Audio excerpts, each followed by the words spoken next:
চোখে জল আছে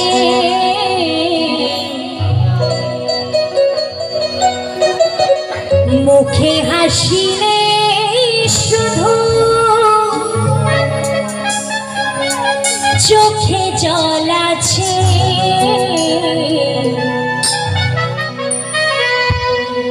একটাই কারণ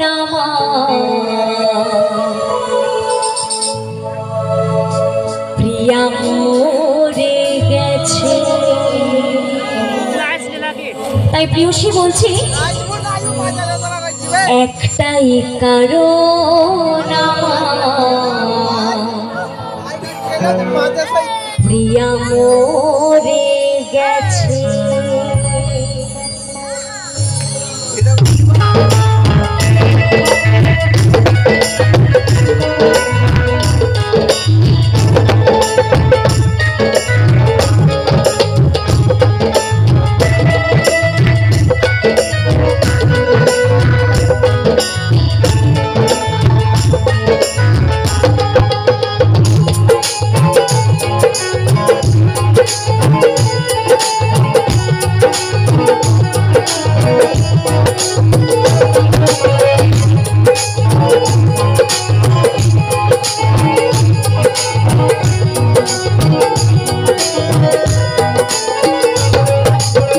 মুখে হাসি নেই শুধু চোখে জল আছে মুখে হাসি নেই শুধু চোখে জল আছে একটাই কারণ আমার প্রিয়া মরে গেছে একটাই কারণ আমার প্রিয়া মরে গেছে।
একটাই কারণ প্রিয়া মরে গেছে একটাই কারণ আমার প্রিয়া মরে গেছে।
একটাই কারণ আমার প্রিয়া মরে গেছে একটাই কারণ আমার প্রিয়া মরে গেছে মুখে হাসি নেই শুধু চোখে জল আছে মুখে হাসি নেই শুধু চোখে জল আছে একটাই কারণ